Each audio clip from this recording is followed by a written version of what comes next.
Morte a laser urgente para os Shaheds e mísseis sobre a Ucrânia. Ao vivo, Fedro revelou suas cartas na mesa. Agora todos invejam a nossa defesa aérea. Início épico, limpeza total do regime de Putin. Algo terrível se aproxima, Lukashenko está fazendo as malas. Moldávia e Geórgia em destaque, grande libertação de territórios. A Federação Russa não estava preparada para isso. As fortalezas do Kremlin estão desmoronando uma após a outra. As forças armadas da Ucrânia desligaram o interruptor do poderio militar do inimigo. Na escuridão da vingança, a China passou a perna na Rússia. Uma nova guerra explodiu como um fósforo. O apocalipse nuclear pode começar neste exato momento. O sul da Ásia não vai aguentar. O que acontece pelas costas da OTAN deixa a Europa em alerta, abalando até os mais resilientes. A bomba está prestes a explodir? Sobre tudo isso, no nosso programa Ponto Infernal, sensação: arma a laser já está nos céus da Ucrânia. O escudo aéreo foi erguido. Zelensky disse isso na cara de Putin. Mísseis russos se transformaram instantaneamente em latas. Foi Fedorov quem fez isso. O mundo aplaude de pé. A defesa aérea nunca foi assim antes. A proteção do céu é mais impressionante do que a cúpula de ferro. O pânico está se espalhando nos gabinetes do Kremlin. Kiev conseguiu, surpreendendo a todos. Será que agora chegou ao fim o terror de drones e mísseis da Rússia? Seja o primeiro a saber. No céu, um AN-28 a bordo, orientação a laser e uma metralhadora minigun. É exatamente assim que a defesa aérea ucraniana está lutando agora contra os Shaheds russos, e essas inovações estão dando resultados.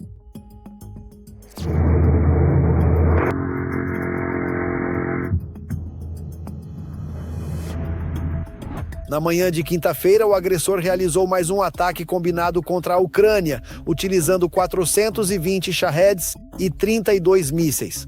Apenas 46 Shaheds e 5 mísseis atingiram seus alvos. O restante foi abatido ou neutralizado. O alto índice de abates e o excelente trabalho da defesa aérea também foram destacados pelo presidente da Ucrânia. Mais de 30 mísseis russos foram abatidos. A maioria deles tinha como alvo o setor de energia. De fato, conseguimos proteger instalações muito importantes. Também há resultados positivos em relação aos Shaheds. É assim todas as noites, quando nossa defesa aérea tem munição suficiente, quando os parceiros cumprem o que foi acordado, temos a possibilidade de alcançar exatamente esses resultados e abates. A defesa aérea ucraniana abateu todos os mísseis antinávio e de cruzeiro.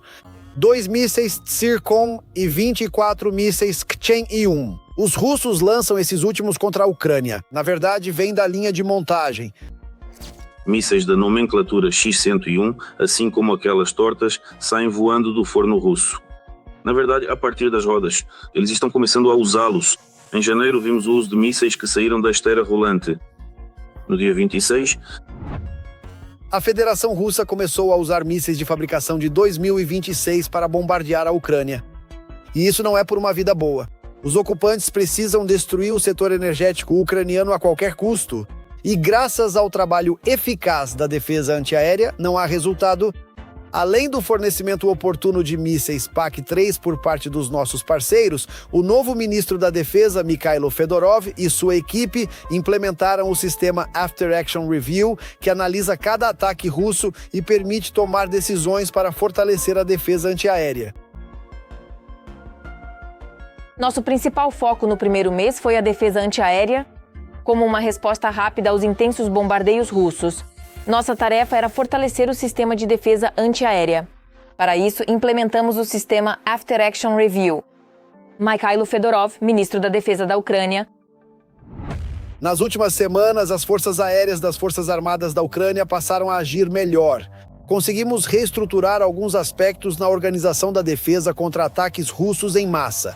E essas ações deram resultado, um aumento significativo no percentual. A derrubada de mísseis de cruzeiro inimigos e drones também indica o aumento da eficácia da defesa antiaérea. É evidente que o After Action Review, realizado hoje pela equipe de Fedorov junto com as forças aéreas e as unidades de defesa antiaérea leve, traz uma contribuição extremamente útil para as mudanças que, em ataques massivos subsequentes, utilizamos para repelir drones e mísseis inimigos. Por isso, na verdade, acredito que houve certas mudanças positivas que aconteceram. Elas influenciaram a qualidade do trabalho atual das forças de defesa antiaérea. O Ministério da Defesa declarou que este é apenas o começo de mudanças sistêmicas no trabalho da defesa antiaérea. E não só isso.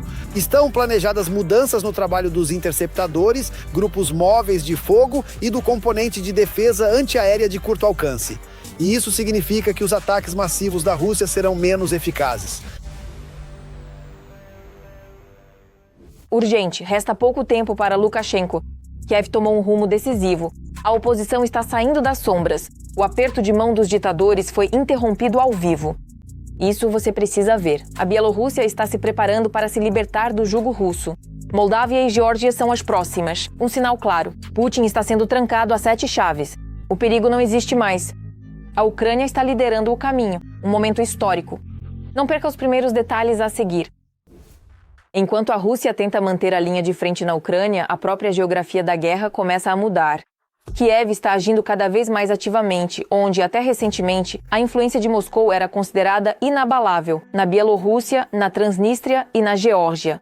Minimizar a influência da Federação Russa em suas fronteiras é uma prioridade de segurança não apenas para a Ucrânia, mas para todo o mundo civilizado e, antes de tudo, para o continente europeu.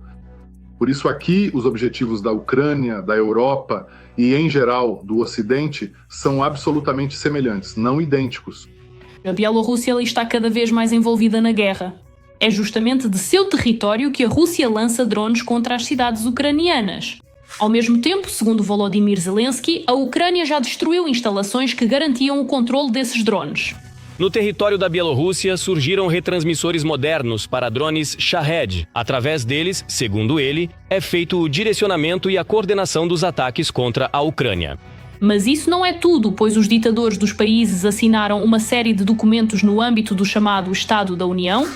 Assim, a Rússia está lenta, mas seguramente absorvendo a Bielorrússia.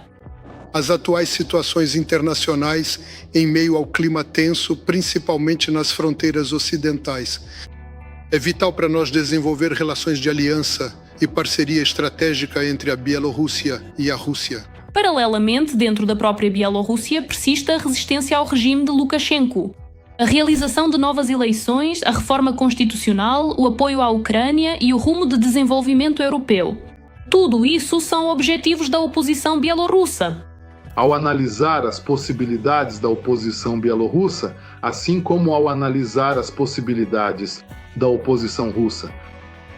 Tanto uma quanto a outra são artificiais, são forçadas, parecem existir, mas nos regimes totalitários de Lukashenko e Putin, sem dúvida, elas apenas imitam alguma atividade. Um mês atrás, pela primeira vez desde 2020, aconteceu uma reunião bilateral entre Volodymyr Zelensky e a líder da oposição bielorrussa, Sviatlana Tsikhanouskaya. O que isso pode significar?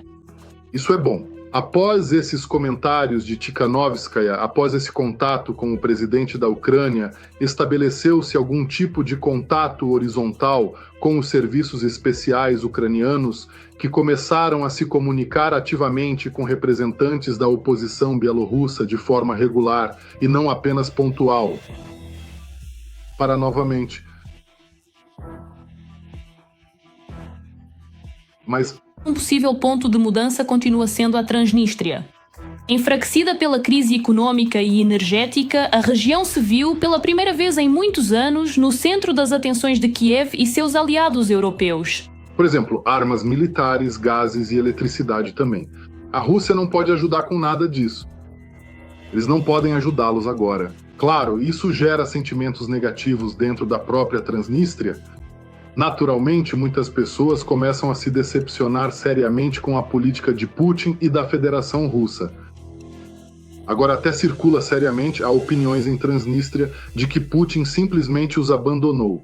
Paralelamente, a União Europeia apresentou um ultimato ao Kremlin. A Rússia ocupou muitos territórios e suas tropas estão posicionadas em várias regiões, em particular na Geórgia e na Moldávia. Portanto, sim, para alcançar uma paz duradoura, isso deve estar claramente compreendido. Eles devem retirar suas tropas de todos os territórios ocupados onde atualmente estão presentes. Claro, alguns dizem que tais exigências são irreais. Mas sejamos francos, as exigências por parte da Rússia, em geral, são irreais. Iniciativas europeias, cada vez mais se ouve a exigência de retirada das tropas russas, não só da Ucrânia, mas também da Transnistria e até mesmo da Geórgia. Na verdade, trata-se da formação de um novo sistema de segurança. A configuração para a tal abertura dos olhos dos habitantes da Transnistria para a realidade agora é o mais doloroso possível. No entanto, se na Transnistria a Rússia está praticamente isolada, na Geórgia ela mantém uma forte presença militar direta, mecanismos de influência na Abkhazia e em Kiev. Na Ossétia do Sul, enquanto o resto do país se mantém em alto nível. É uma opção bastante econômica e muito vantajosa. O vício é um comportamento complexo que se caracteriza pela dependência persistente de substâncias ou hábitos, afetando profundamente a vida e a saúde de uma pessoa de maneira contínua e muitas vezes incontrolável. Agora, existem muitos jogadores. A Geórgia poderia se tornar algo em uma zona diferente. E é claro que o próprio povo da Geórgia não está feliz com isso. Estou aqui por um motivo muito simples: defender o meu futuro europeu e a democracia no meu país. Participamos das eleições e elas foram claramente fraudadas. E até agora fizemos tudo o que podíamos para mostrar que queremos um futuro europeu.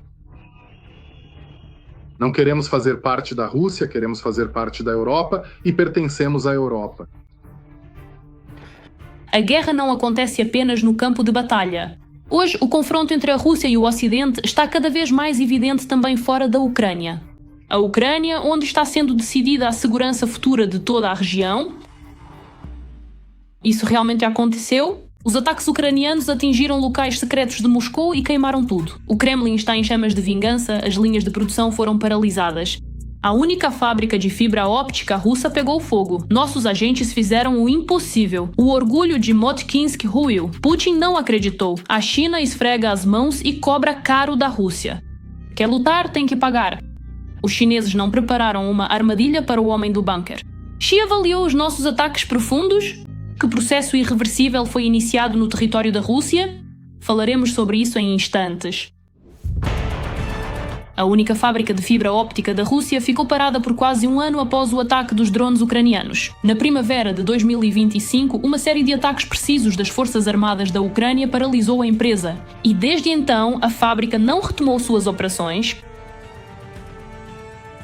A capacidade de produção da empresa era de aproximadamente 4 milhões de quilômetros de fibra óptica por ano, a partir da qual 2 dezenas de fábricas russas de cabos produziam cabos de fibra óptica.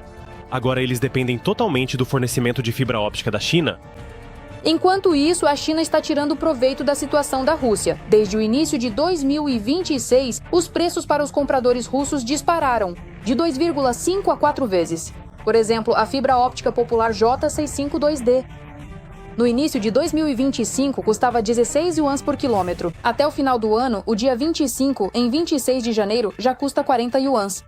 E por que o preço subiu tanto? Mas tudo é simples porque também vem do lado russo. Essa é uma demanda enorme. Somente no 25º ano, o semi-império adquiriu quase 60 milhões de quilômetros. Fibra óptica, e isso só para você ter uma ideia, representa 10,5% de toda a produção mundial. E para entender, antes não passava de 1%. Esse forte aumento de preço se explica pela demanda, que cresceu drasticamente.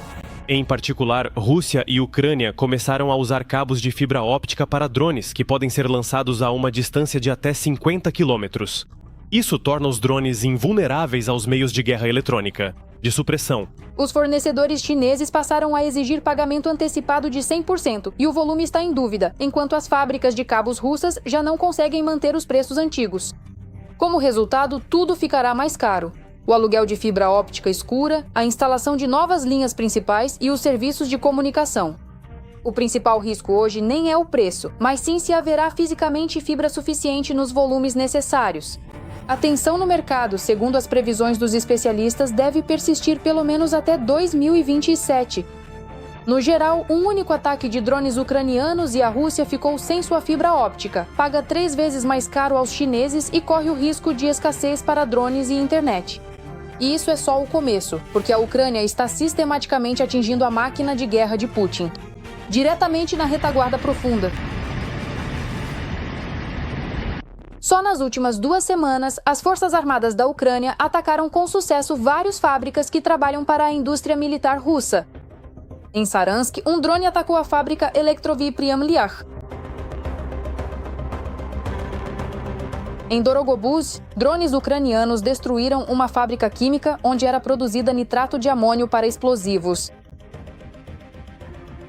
E em Udmurtia e Flamingo, atacaram a fábrica Vodkinsk, onde danificaram a linha de produção do míssil Iskander-M.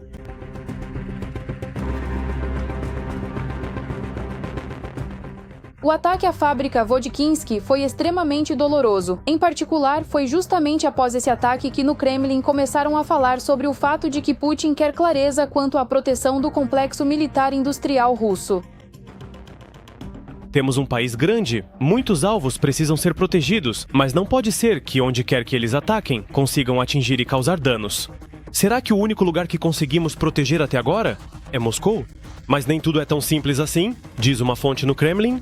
Dizem que o presidente quer clareza sobre quando será possível proteger todas as empresas necessárias na retaguarda russa. E as questões sobre os ataques precisos das Forças Armadas da Ucrânia devem ser consideradas bastante...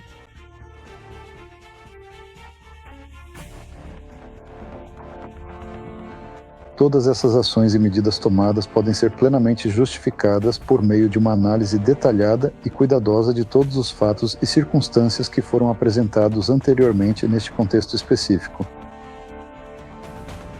Contra os sistemas de defesa antiaérea, talvez até haja algum tipo de acordo com alguns russos. Ele dizia que eles eram um bando de idiotas que não conseguiam fazer aquilo, que não estavam preparados e simplesmente perderam a cabeça. A eficácia dos ataques das Forças Armadas da Ucrânia, em russo, VPK, não diminui devido ao chamado efeito surpresa.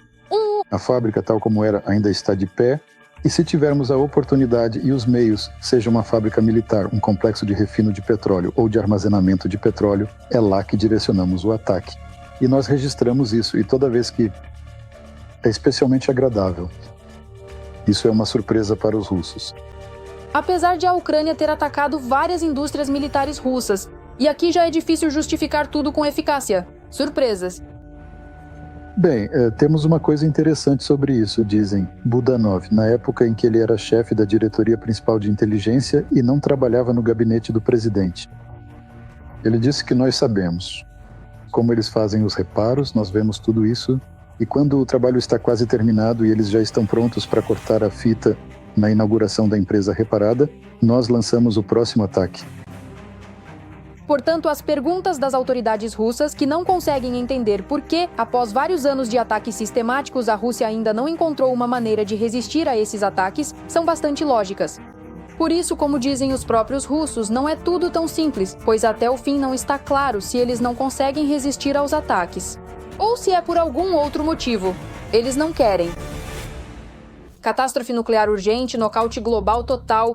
O sul da Ásia está profundamente dividido. O Paquistão e o Afeganistão não estão mais trocando declarações, mas sim em guerra aberta. Explosões destroem capitais. A contagem regressiva começou. Ataques nunca antes vistos contra alvos estratégicos. O coração nuclear foi destruído. A situação se agravou ao limite. Mais detalhes a seguir. Mais uma guerra no mapa mundial. Na véspera, ocorreram novos confrontos na fronteira entre o Paquistão e o Afeganistão. Em 26 de fevereiro, o Talibã realizou ataques contra posições paquistanesas ao longo de alguns trechos da linha do Rand. Segundo o governo oficial de Cabul, isso foi uma resposta aos bombardeios vindos de Islamabad, que havia atacado um acampamento do Talibã. O Paquistão respondeu novamente. Iniciou uma operação chamada Homem Justo e realizou uma série de ataques aéreos contra o Afeganistão, inclusive em Cabul, declarando ao mesmo tempo que agora existe uma guerra aberta entre o Paquistão e o Afeganistão. O agravamento da situação não foi repentino. A tensão vinha crescendo há anos. E nos últimos meses, as relações entre os países pioraram visivelmente. Em particular, o Paquistão acusa as autoridades afegãs de esconderem militantes que realizam ataques dentro do Paquistão. O Talibã nega essas acusações, afirmando que a segurança do Paquistão é um problema interno do próprio país. Os conflitos entre o Paquistão e o Afeganistão começaram por volta de 2007. Mas eles começaram, de forma local e esporádica. Mas, infelizmente, depois que o Talibã retomou o controle total do poder em 2021, esses confrontos e disputas territoriais adquiriram um caráter permanente e significativamente sistêmico. Na verdade, se analisarmos com cuidado, a partir do ano de 2024 em diante, 25º ano, houve várias perdas graves desse tipo durante o ano e ninguém vai apagar o fogo. Para cada sucesso surgem 2 novos. Em resposta ao bombardeio de Cabul, o Talibã atacou uma instalação nuclear no Paquistão. Não se sabe ao certo se houve realmente um ataque, mas a mídia local relata cerca de 100 de mortos e feridos em decorrência da ofensiva. Se isso realmente aconteceu, então é evidente que o Paquistão precisa dar uma resposta simétrica, e como o Afeganistão é um país onde é bastante difícil dar uma resposta simétrica, vemos que isso agora está se traduzindo em bombardeios a Cabul e a várias outras cidades. E é possível que a guerra entre em um período bastante prolongado.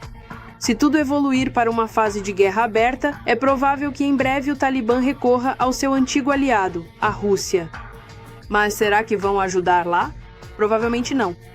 Considerando que o Kremlin reagiu aos confrontos armados, pode-se dizer que de forma alguma.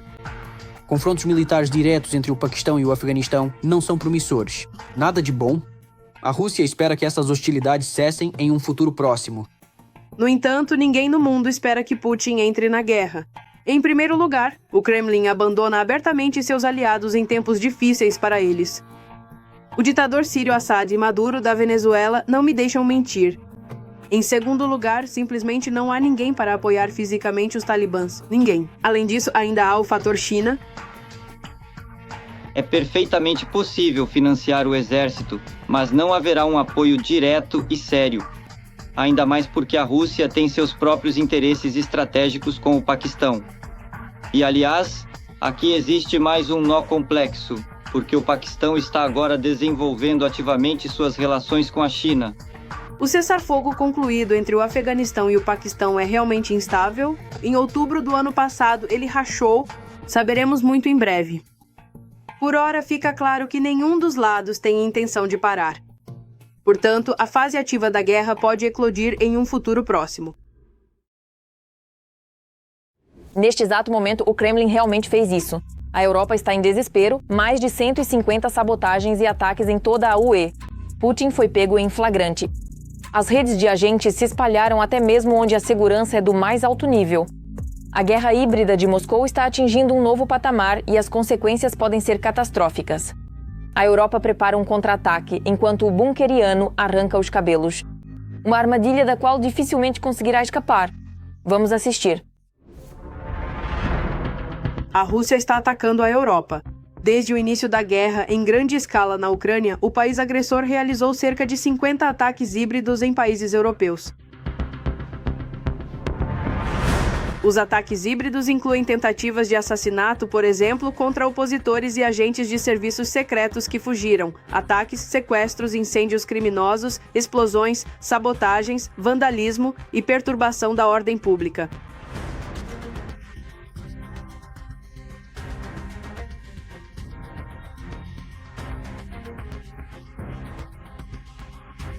Isso acontece tanto nos países bálticos quanto na Polônia. Outros elementos da guerra híbrida, como o lançamento de drones, vemos em diferentes regiões da Alemanha e nos países escandinavos, onde diversos objetos sobrevoam o espaço aéreo. O maior número de ataques, 64, foi registrado por especialistas em 2024. Na segunda metade de 2025 e no início de 2026, foram registradas 12 ataques híbridos na Europa. Ao mesmo tempo, os serviços secretos russos foram identificados diretamente em apenas um desses ataques. Todos os outros eles realizaram através de... Estamos falando especificamente sobre o papel fundamental desempenhado pelos diversos agentes intermediários que facilitam todo o processo de comunicação e negociação entre as partes envolvidas no sistema atual. Eles entram em campo para uma partida decisiva.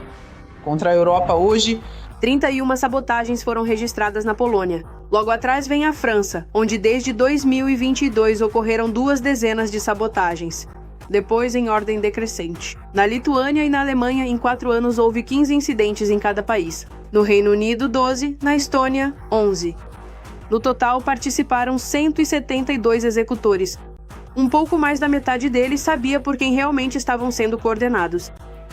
E, em relação aos executores específicos, estão sendo investigados os corpos detidos. As sentenças judiciais correspondentes a esses crimes estão sendo devidamente emitidas pelas autoridades competentes. Mas, nesses casos específicos, é extremamente difícil conseguir provar de forma definitiva a existência de algum tipo de rastro estatal claro, ou que houve, de fato, uma ordem direta vinda de cima, digamos assim. O recrutamento desses indivíduos acaba sendo feito de forma obscura. Acontecia através de prisões, sites de busca de emprego, mas com mais frequência pelo Telegram. Eles concordavam em realizar sabotagens por algumas centenas de euros. Alguns ofereciam alguns milhares por tarefas especialmente difíceis de serem devidamente executados na prática. Esses chamados soldados enlatados, que são combatentes veteranos, não haviam sido convocados ou recrutados para o serviço ativo já fazia um período de tempo consideravelmente longo. Pessoas que talvez até moraram anteriormente na Ucrânia, também é uma história compreensível que havia pessoas recrutadas tanto com passaportes ucranianos quanto com passaportes bielorrussos. Portanto, dependendo, digamos assim, do tempo de recrutamento, podem ser tanto agentes antigos quanto recém-recrutados. Analistas observam que a escala das operações de sabotagem aumentou após a expulsão, em 2018, de mais de 600 agentes russos da Europa. Mais de 600 agentes russos. Tendo perdido funcionários de inteligência que trabalhavam sob cobertura diplomática, o Kremlin passou a recrutar agentes civis na Europa. Com isso, encerro por aqui. Estive com vocês, Darina Rutskauer. Mais notícias quentes no nosso próximo programa. E por enquanto, não se esqueçam de se inscrever e deixar o seu like. Até a próxima!